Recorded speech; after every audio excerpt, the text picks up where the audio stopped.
నమస్కారం. టీజీ5 news TV వార్తలకు స్వాగతం. ముందుగా వార్తల్లోని ముఖ్యాంశాలు.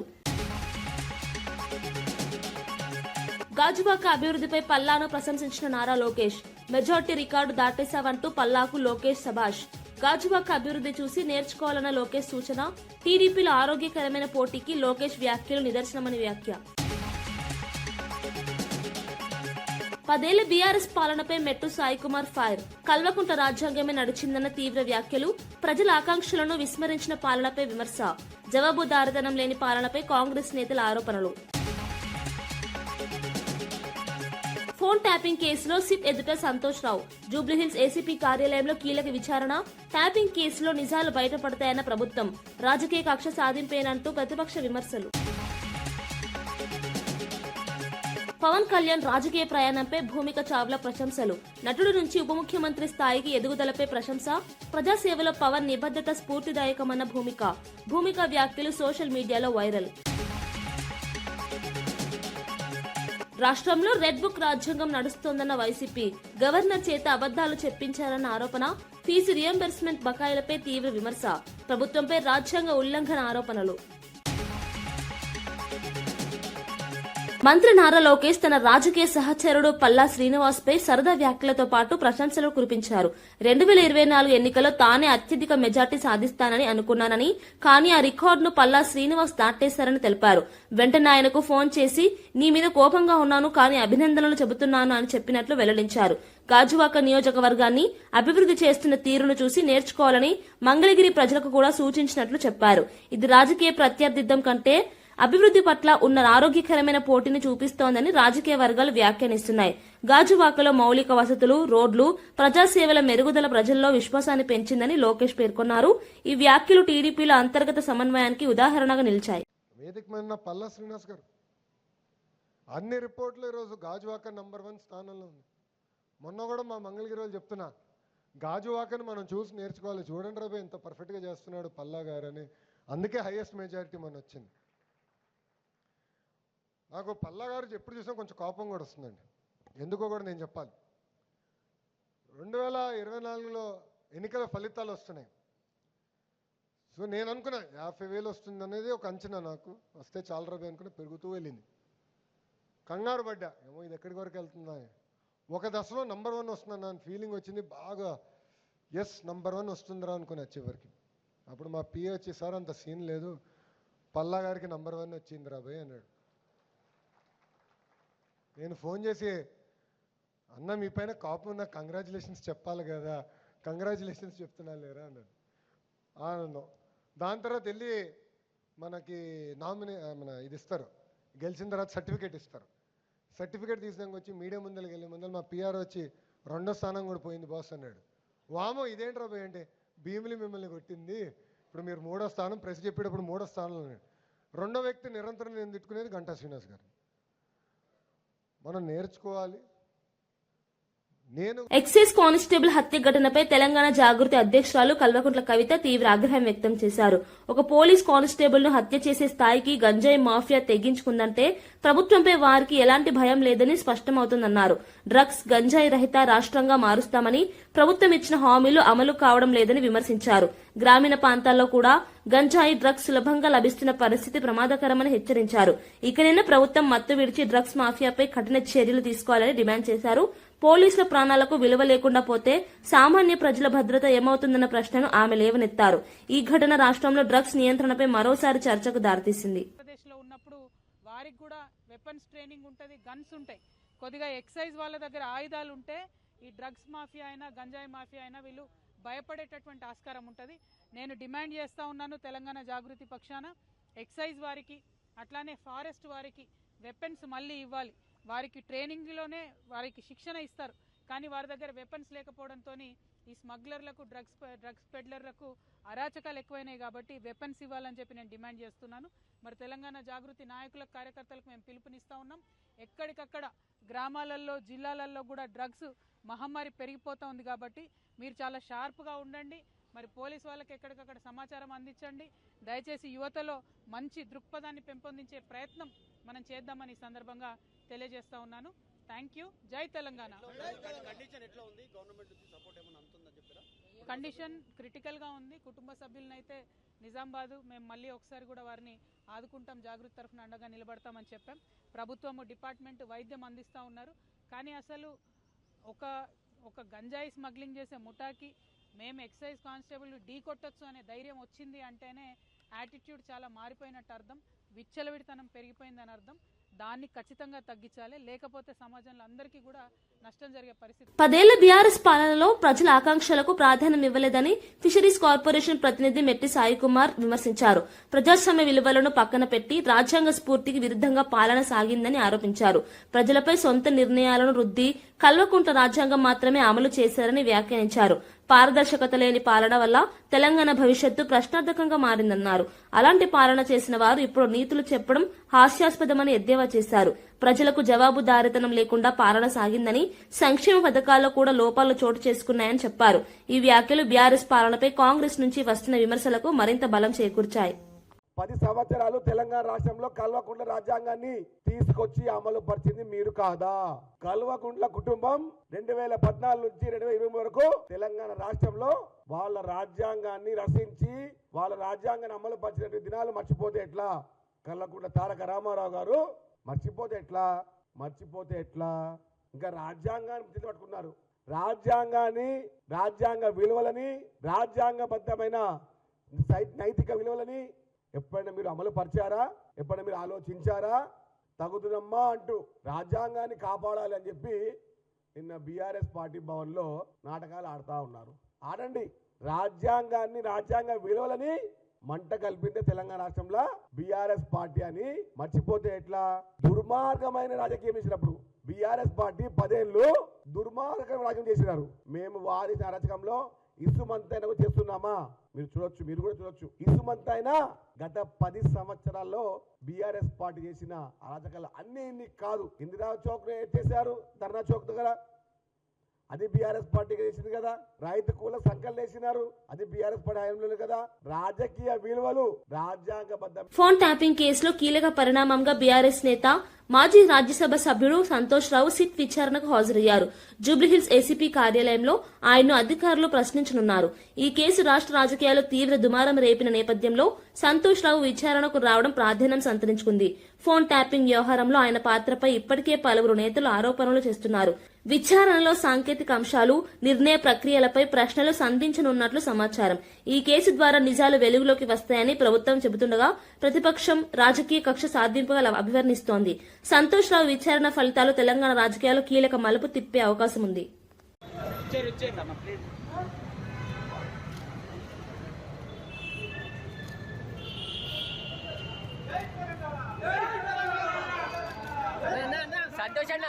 సంతోష్ నమస్కారం.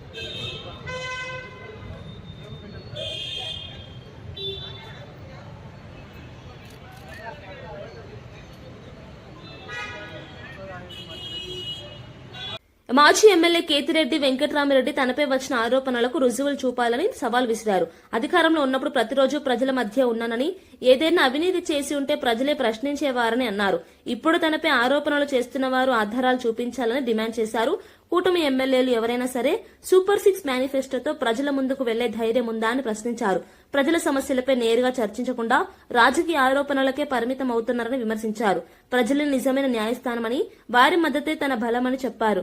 ఈ వ్యాఖ్యలు వైసీపీ కూటమి మధ్య రాజకీయ వాదనలను మరింత ఉధృతం చేశాయి. అందరూ వెళ్ళినారు, నేను ఒక్కనే కాదు. నేను ఈ ప్రోగ్రాంతో సంబంధం లేకుండా ఎప్పుడో 15 ఏళ్ల నుంచి తిరుగుతున్న సందర్భం. ఇప్పుడు నేను అలాంటివి చేసింటే, నేను తిరిగిన ప్రాంతంలో కావచ్చు, నేను ఉన్న ఎక్కడైనా కానీ ఒక్కటన్నా ఆధారం చూపించాలి కదా. వాళ్ళ చేతిలోనే కదా ప్రభుత్వం ఉంది, ఇంతవరకు ఎందుకు చూపించలేకపోతున్నారు? సో ఇవన్నీ చేతగానోళ్ళు. జనం దగ్గరికి పోవాలి అంటే ఆ గట్స్ లేదు. ఇప్పుడు బొమ్మనండి, మేము ఈ హామీలు చేశాము, మీకు అందినాయా లేవా అని చెప్పి సూపర్ 6 మేనిఫెస్టో ఫోన్లు చేసి చెప్పారు కదా. నీ ఇంటికి 10 లక్షలు వస్తుంది, 20 లక్షలు వస్తుంది, 30 లక్షలు వస్తుందని అందరికీ ఫోన్లు రోజు చేసి చెప్పేవాళ్ళు కదా. ఈరోజు అదే ఫోన్ కాల్స్లో ఏమేమి రికార్డ్ అయినాయో అన్నీ తీసుకొని పోయి చెప్పమనండి. చెప్పడానికి ధైర్యం లేదు, దమ్ము లేదు. అదే మా పార్టీ ఉంది. మేము ఎవరికి చెప్పిన హామీల ప్రకారం ఏ ఇంటికి ఏం సాయం చేశామో అని చెప్పి ధైర్యంగా పోయినాం. సో పబ్లిక్ దగ్గరికి ఎలక్టెడ్ రిప్రజెంటేటివ్ పోవాలి అంటే యూ షుడ్ హ్యావ్ గట్స్. ఈరోజు చెప్తున్న సత్యబోయే తిరగమని చెప్పండి. ఈరోజు చెప్తున్న తెలుగుదేశమో కూటమో వీళ్ళు ఏదో హడావిడి చెప్పి రామ మెరుపుతీగా అని చెప్పేసి అప్పుడప్పుడు వచ్చి పోవడమే తప్ప ఎప్పుడు పోయి జనం దగ్గర పోయి కలిసినారు? సో జనం దగ్గరికి వెళ్తే వాళ్ళకి సమస్యలు ఉన్నాయా లేవా అనేది తెలుస్తూ ఉంటుంది, కబ్జాలు చేసినారా లేదా అనేది కూడా తెలుస్తూ ఉంటుంది. వాళ్ళు కూడా తిరగండి, రోడ్డున తిరగమని చెప్పండి, నేను ఎక్కడ చేశానో చూపిమనండి, చేతనైతే వాళ్ళ మీద దాని మీద యాక్షన్ తీసుకోమనండి. విద్యాశాఖ మంత్రి కోమటిరెడ్డి వెంకటరెడ్డి చేసిన వ్యాఖ్యలు రాష్ట్ర వ్యాప్తంగా చర్చకు దారితీశాయి. తాను విద్యాశాఖ మంత్రి అయితే ప్రైవేట్ స్కూళ్లను మూసివేస్తానని వ్యాఖ్యానించడం రాజకీయంగా సంచలనంగా మారింది. నారాయణ, చైతన్య వంటి ప్రైవేట్ విద్యా సంస్థలు పేద కుటుంబాలను దోచుకుంటున్నాయని ఆయన ఆరోపించారు. విద్యను వ్యాపారంగా మార్చి తల్లిదండ్రులపై ఆర్థిక భావం మోపుతున్నారని విమర్శించారు. ప్రభుత్వ పాఠశాలలను బలోపేతం చేయాల్సిన అవసరం ఉందని, నాణ్యమైన విద్య అందరికీ అందాలంటే ప్రభుత్వ విద్యా వ్యవస్థను పటిష్టం చేయాలన్నారు. ఈ వ్యాఖ్యలు ప్రైవేట్ స్కూల్ యాజమాన్యాల్లో ఆందోళనకు కారణమయ్యాయి. మరోవైపు ప్రభుత్వ విద్యపై దృష్టి పెట్టాలనే చర్చను మళ్లీ తెరపైకి తెచ్చాయి. ఇప్పుడు అడ్మిషన్ల సీజన్ వచ్చిందంటే నాకు భయం అవుతుంది. పోయొచ్చిన సార్ నారాయణకు, ఈ బ్రాంచ్కు, చైతన్యకు ఎంతన్నా రానంటే 3 లక్షలు అన్నాడు. అది ఉండేదే 2. ఆయనకు తెలిసి ఇట్లా కోమటంటే మనసులో అనగానే 3 పోంటాడు. మనం ఫోన్ చేయగానే సార్ మంచిది సార్ 2కి ఇస్తా అంటాడు. అసలు 2 లక్షలు దాని ఫీజు, చెప్పుడు 3 చెప్తాడు. ఎంత దొంగలంటే వాళ్ళ గురించి ఎంత తక్కువ మార్చాలి అంత మంచిది. నాకు కోపం వస్తుంది. విద్యను అమ్ముకోండి, విద్య వ్యాపారం కాదు. విద్య అనేది నాన్ ప్రాఫిటబుల్. అది యాక్ట్ చట్టం ఉన్నది, 25% పేదోళ్ళకి సీట్లు ఇవ్వాలని. ఆ చట్టాలకు తూట్లు పొడిచి ఈ దొంగలు ఇవాళ కార్పొరేట్ పేదవాళ్ళని దోసుకుంటూ, టీచర్స్ కూడా ప్రైవేట్ స్కూళ్ళ కంటే ఇక్కడనే ఎక్కువ. నారాయణ కాలేజీలకు పోండి, గవర్నమెంట్ కాలేజీకి పోండి, అక్కడ డిగ్రీ చేసిన వాళ్ళు ఉంటారు. ఇక్కడ పిహెచ్డి చేసి గ్రూప్ సర్వీస్ ఏ ఉద్యోగం రాక లెక్చరర్ ఉద్యోగం చేసిన వాళ్ళు ఉంటారు. ఇక్కడ ఎందుకు పోతున్నా ఎవరికి అర్థమైతలేదు. పట్టిస్తే ఎంతో మంది, 100ల మంది విద్యార్థులు ఆత్మహత్య చేసుకుంటున్నారు. నాకే ఇట్లా ఛాన్స్ వస్తే తప్పకుండా నేను ఎప్పుడైనా ఎడ్యుకేషన్ మినిస్టర్ అయితే మాత్రం ఈ కార్పొరేట్ స్కూళ్ళన్నీ కూడా బంద్ చేసేది ఖాయం. గవర్నమెంట్ స్కూళ్ళలో చదువుకోవాలి. బీఆర్ఎస్ భవన్ లో జరిగిన పరిణామాలను food corporation chairman MA Faheem తీవ్రంగా విమర్శించారు. డ్రామారావు కంపెనీ చేసిన నాటకం రాజ్యాంగాన్ని, ముఖ్యమంత్రి, లోక్సభ ప్రతిపక్ష నేతలను అవమానించేలా ఉందని ఆయన ఆరోపించారు. ఇలాంటి అనైతిక చర్యలకు పాల్పడిన నేతలు నైతిక విలువలపై మాట్లాడటం విడ్డూరమని వ్యాఖ్యానించారు. గతంలో ఇతర పార్టీల నుంచి గెలిచిన నేతలను బీఆర్ఎస్ లో చేర్చుకున్నప్పుడు నైతికత ఎక్కడికి వెళ్లిందని ప్రశ్నించారు. ప్రజాస్వామ్యంలో బాధ్యతాయుతంగా వ్యవహరించాల్సిన రాజకీయ నేతలు ఇలా ప్రవర్తించడం సమాజానికి తప్పు సంకేతాలు ఇస్తుందని అన్నారు. ఈ వ్యాఖ్యలు రాజకీయ వర్గాల్లో తీవ్ర ప్రతిస్పందనకు దారితీశాయి. డ్రామారావు కంపెనీ ఏదైతే డ్రామా చేసిరో, రాజ్యాంగాన్ని, అదేవిధంగా లోక్సభ ఎంపీ ప్రతిపక్ష నేత రాహుల్ గాంధీ గారిని, ముఖ్యమంత్రి రేవంత్ రెడ్డి గారిని, దళిత స్పీకర్ అయిన గడ్డం ప్రసాద్ గారిని కించపరిచే విధంగా నిన్న ఏదైతే డ్రామా చేసిర్రో, వాళ్ళకొక సంగతి, ముఖ్యమైన విషయం ఏం తెలియజేస్తున్నాం టీఆర్ఎస్ల కంటే, మీరు ఎప్పుడు ప్రజల్లో ఉండి ప్రజల గురించి మంచి పనులు చేస్తుంటే తట్టుకోలేక అక్కాసు కక్కి మళ్ళీ ఈరోజు ప్రజాప్రభుత్వాన్ని బదలాం చేసే కార్యక్రమంలో మీరున్నారని స్పష్టంగా దీంతో తెలిసిపోయింది. ముఖ్యమంత్రి గారిని, మా ప్రతిపక్ష నేత మళ్ళీ రాజ్యాంగాన్ని ఎలా అగౌరవపరిచారో స్పష్టంగా ప్రజలందరూ నిన్న చూశారు. మీకు అసలు రాజ్యాంగం మీద గౌరవం ఉంటే రిపబ్లిక్ డే నాడు ఆ రాజ్యాంగం పుస్తకాన్ని పట్టుకొని ఒకడు తొరలాడుతున్నాడు, అటు ఉరుకుతున్నాడు, ఇటు ఉరుకుతున్నాడు అంటే మీకు రాజ్యాంగం మీద ఎంత గౌరవం ఉందో తెలిసిపోయింది. మీకు నిజంగా నైతిక విలువలు ఉంటే గతంలో టీఆర్ఎస్ పార్టీ 10 ఏళ్ల అధికారంలో ఉన్నప్పుడు. రాబోయే మున్సిపల్ ఎన్నికల నేపథ్యంలో ఎన్నికల కమిషనర్ రాణి కుముదిని కీలక పిలుపునిచ్చారు. ప్రతి ఒక్కరూ తప్పకుండా తమ ఓటు హక్కును వినియోగించుకోవాలని ఆమె విజ్ఞప్తి చేశారు. ప్రజాస్వామ్యంలో ఓటు అనేది అత్యంత కీలకమైన హక్కు అని, ప్రజలు నిర్లక్ష్యం చేయకుండా పోలింగ్ లో పాల్గొనాలని అన్నారు. పట్టణాభివృద్ధి, స్థానిక సమస్యల పరిష్కారానికి మున్సిపల్ ఎన్నికలు ఎంతో కీలకమని పేర్కొన్నారు. యువత, మహిళలు, ఉద్యోగులు అందరూ చురుకుగా ఓటింగ్ లో పాల్గొనాలని కోరారు. ఓటు వేయడం ద్వారా మాత్రమే ప్రజలు తమ అభిప్రాయాన్ని పాలకులకు తెలియజేయగలరని స్పష్టం చేశారు. ఈ పిలుపు ఓటర్లలో అవగాహన పెంచేలా ఉంది.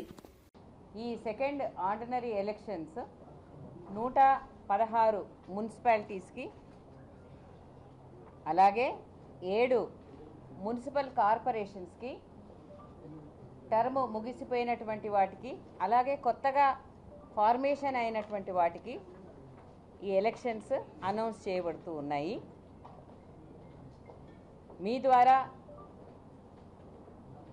ఈ 116 మున్సిపాలిటీస్లోనూ అలాగే 7 మున్సిపల్ కార్పొరేషన్స్లో ఉన్నటువంటి రిజిస్టర్డ్ ఓటర్స్ అక్షరాల 52,43,000 మందికి అపీల్ ఏం చేస్తున్నామంటే ఈ ఎలక్షన్స్లో తప్పకుండా మీ ఓటు హక్కు వినియోగించుకోండి.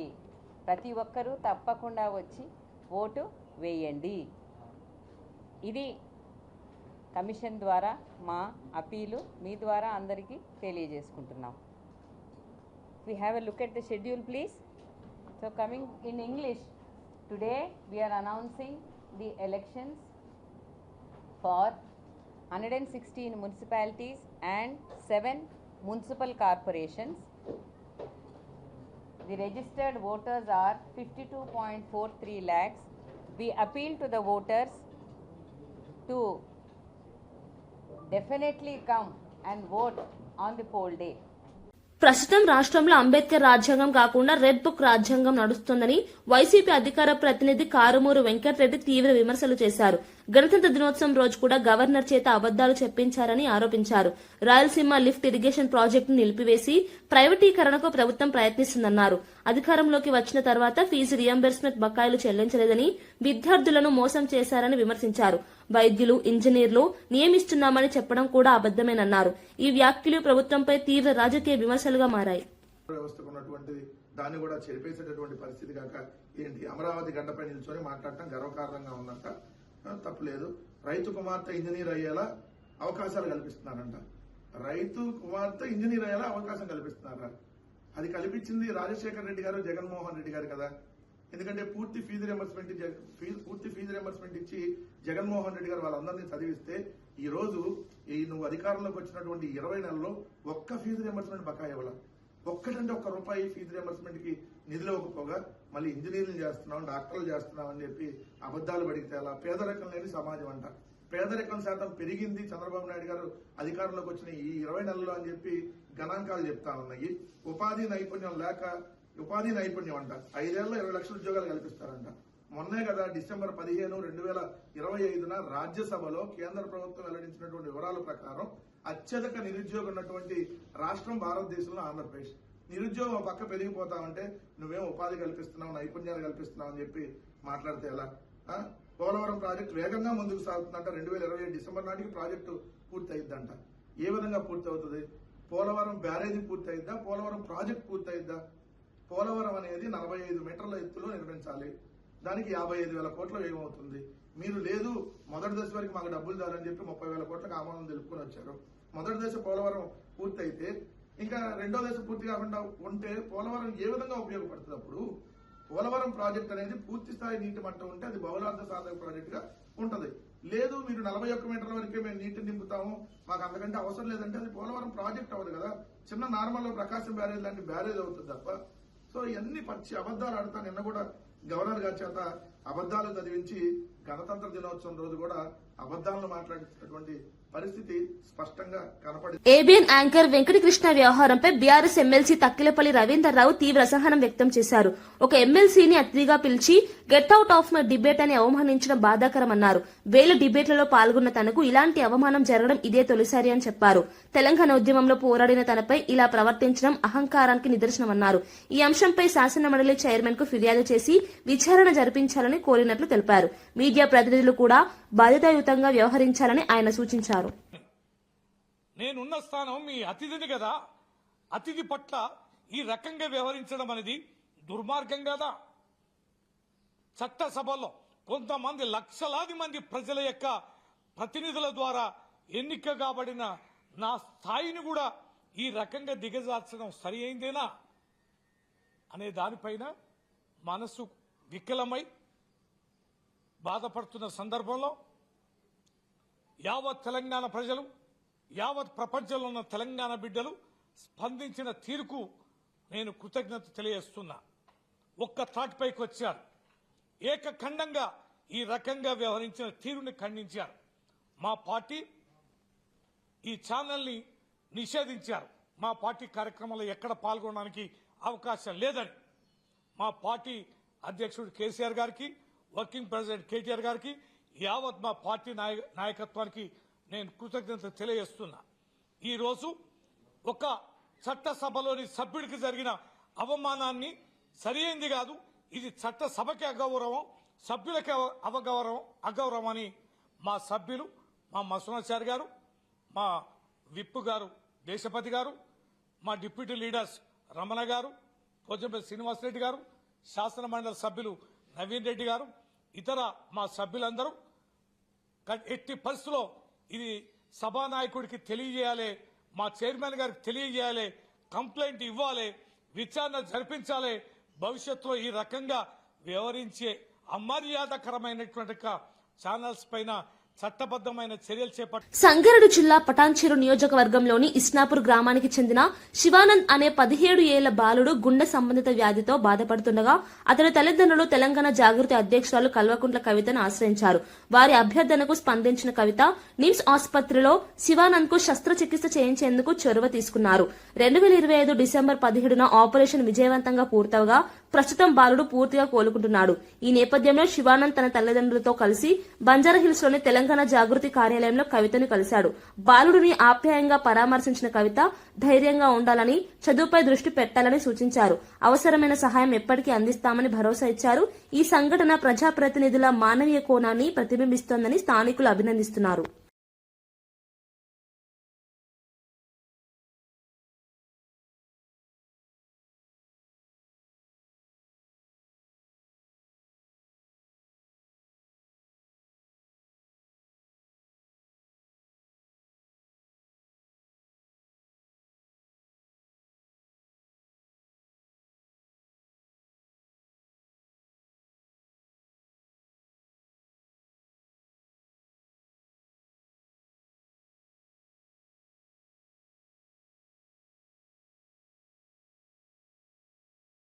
ఏపీ ఉప ముఖ్యమంత్రి పవన్ కళ్యాణ్ రాజకీయ ప్రయాణంపై ప్రముఖ నటి భూమిక చావ్లా ప్రశంసలు కురిపించారు. ఖుషీ సినిమాలో పవన్ కళ్యాణ్ తో కలిసి నటించిన రోజులను గుర్తు చేసుకున్న భూమిక, ఒక నటుడిగా మొదలైన ఆయన ప్రయాణం ప్రజాసేవ వైపు మలుపు తిరిగి రాష్ట్ర ఉప ముఖ్యమంత్రి స్థాయికి చేరడం ప్రశంసనీయమని పేర్కొన్నారు.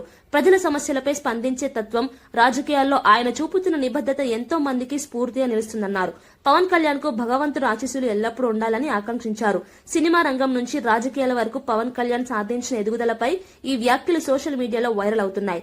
అభిమానులు, జనసేన శ్రేణులు భూమిక వ్యాఖ్యలను హర్షాతిరేకాలతో స్వాగతిస్తున్నారు. It is a very, very special journey for Pavan sir. Really special, from Khushi to being the deputy CM. What an amazing journey. And as a co-actor from Khushi, Madhu and Bhumika, both, I feel very proud of you, Pavan sir. Very, very proud of you. You make the whole crowd here so proud. God bless you. Thank you, ma'am. It's all... ప్రముఖ television anchor Suma Kanakala కుటుంబ సమేతంగా తిరుమల శ్రీవారిని దర్శించుకున్నారు. నైవేద్య విరామ సమయంలో ఆలయంలోకి వెళ్లి స్వామివారి దర్శనం చేసుకుని మొక్కులు చెల్లించుకున్నారు. భక్తి శ్రద్ధలతో దర్శనం చేసిన అనంతరం టీటీడీ అధికారులు సుమకు స్వాగతం పలికారు. వేద పండితులు వేదాశీర్వచనం అందించి తీర్థ ప్రసాదాలు ఇచ్చారు. సుమ కనకాల తరచుగా తిరుమల దర్శనానికి రావడం తెలిసిందే. ఈ దర్శనం సందర్భంగా ఆమె కుటుంబ సభ్యులు కూడా ఆధ్యాత్మిక అనుభూతిని పొందారు. ఈ విషయానికి సంబంధించిన ఫోటోలు, వీడియోలు సోషల్ మీడియాలో విస్తృతంగా పంచుకోబడుతున్నాయి. అభిమానులు సుమకు శుభాకాంక్షలు తెలియజేస్తూ ఆమె భక్తిని ప్రశంసిస్తున్నారు.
భారత్లో విమాన తయారీ రంగంలో కీలక ముందడుగు పడింది. అదానీ ఏరోస్పేస్ అండ్ డిఫెన్స్ సంస్థ బ్రెజిల్కు చెందిన ఎంబ్రేయర్ కంపెనీతో ఒప్పందం కుదుర్చుకున్నట్లు కేంద్ర మంత్రి రామ్మోహన్ నాయుడు ప్రకటించారు. ఈ ఒప్పందంతో భారత్లో ఎయిర్ క్రాఫ్ట్ తయారీకి కొత్త అవకాశాలు ఏర్పడనున్నాయి. మేక్ ఇన్ ఇండియా కార్యక్రమానికి ఇది మరింత బలం చేకూర్చనుందని నిపుణులు అభిప్రాయపడుతున్నారు. రక్షణ, పౌర విమానయాన రంగాల్లో స్వదేశీ ఉత్పత్తి సామర్థ్యం పెరుగుతుందని ప్రభుత్వం భావిస్తోంది. అదానీ గ్రూప్ ఎంబ్రేయర్ భాగస్వామ్యానికి కేంద్ర ప్రభుత్వం పూర్తి సహకారం అందిస్తుందని మంత్రి తెలిపారు. ఈ ఒప్పందం ద్వారా ఉపాధి అవకాశాలు, సాంకేతిక పరిజ్ఞానం భారత్కు అందనున్నాయి. పెరగబోతుంది రానున్న కాలంలో. అలాగే ఎయిర్పోర్ట్స్ కూడా మనం ఎప్పటికప్పుడు పెంచుకుంటూ వెళ్తున్నాం. ఈరోజు సామాన్యులు కూడా ఎయిర్ ట్రావెల్లో ప్రయాణం చేయడానికి చాలా ఫెమిలియరైజ్ అయ్యారు. వీటన్నిటిని కూడా మనం చూసుకుంటే ఎక్కువ ఎయిర్ క్రాఫ్ట్స్ మన దగ్గర రావాలి. ఎయిర్ క్రాఫ్ట్స్ కూడా మనం చాలా వరకు బయట దేశాల నుంచి ఇంపోర్ట్ చేస్తున్నాం. ఆ యొక్క ఎయిర్ క్రాఫ్ట్స్ ని కానీ మనమే తయారు చేసుకోగలిగితే ఒకటి ప్రైస్ అడ్వాంటేజ్ ఉంటుంది, టైం అడ్వాంటేజ్ ఉంటుంది. అలాగే స్థానికంగా మన యువతి యువకులకి మన దేశంలో ఇంజనీరింగ్ కానీ లేకపోతే హైలీ స్కిల్డ్ ప్రొఫెషనల్స్ ఎవరైతే ఉన్నారో వాళ్ళకి కూడా ఉద్యోగాలు వచ్చే అవకాశం ఉంటుంది. వీటన్నిటిని కూడా చూసుకొని ఈరోజు 80 to 150 సీటర్ ఆ సెగ్మెంట్ తాలూకా డిమాండ్ రోజు రోజుకి పెరుగుతుంది. Tier 2, Tier 3 సిటీస్ మధ్యలో కొత్తగా ఏవైతే ఎయిర్పోర్ట్స్ వస్తున్నాయో ఆ ప్రాంతాలకు కనెక్ట్ చేయడానికి చిన్న air crafts, domestic air crafts, regional transport air crafts, ఇలాంటి ఎయిర్ క్రాఫ్ట్స్ తాలూకా డిమాండ్ భారతదేశంలో అత్యధికంగా ఉంది. ఈ డిమాండ్ ని మనం ఎంచుకొని ఈ డిమాండ్ కి తగ్గట్టుగా ఈ ప్లేన్లు తయారు చేయాలని ఎంబ్రేయర్, అదానీ వాళ్ళిద్దరు కూడా డిసైడ్ అయ్యారు. రానున్న కాలంలో ఒక అసెంబ్లీ లైన్ కూడా దేశంలో పెట్టాలన్నది ఈరోజు MOU కూడా చేశారు. మరి బ్రెజిల్ కి సంబంధించినటువంటి ప్రెసిడెంట్ కూడా వచ్చే నెల వచ్చినప్పుడు కేంద్ర మన ప్రధానమంత్రి నరేంద్ర మోదీ గారు వాళ్ళు కలిసి దీని మీద మరిన్ని నిర్ణయాలు తీసుకొని ఇది ఏ రకంగా ముందుకు నడవబోతుంది అనేది వాళ్ళు కూడా అనౌన్స్ చేయబోతున్నారు. వైసీపీ నేత మాజీ మంత్రి పేర్ని నానిపై మచిలీపట్నంలోని ఇనగుదురుగుపేట పోలీస్ స్టేషన్లో ఫిర్యాదు నమోదైంది. ముఖ్యమంత్రి చంద్రబాబు నాయుడు, ఉప ముఖ్యమంత్రి పవన్ కళ్యాణ్ పై అనుచిత వ్యాఖ్యలు చేశారంటూ టీడీపీ నేతలు పోలీసులకు ఫిర్యాదు చేశారు. ఈ వ్యాఖ్యలు ప్రజాభావాలను దెబ్బతీసేలా ఉన్నాయని ఫిర్యాదులో పేర్కొన్నారు. పోలీసులు కేసు నమోదు చేసి విచారణ ప్రారంభించారు. ఈ వ్యవహారం రాష్ట్ర రాజకీయాల్లో మరోసారి ఉద్రిక్తతకు దారితీసింది. అధికార, ప్రతిపక్ష పార్టీల మధ్య మాటల యుద్దం మరింత తీవ్రతరం అవుతోంది. ఈ కేసు తదుపరి ఎలా మలుపు తిరుగుతుందో రాజకీయ వర్గాల్లో ఆసక్తిగా చర్చ జరుగుతోంది.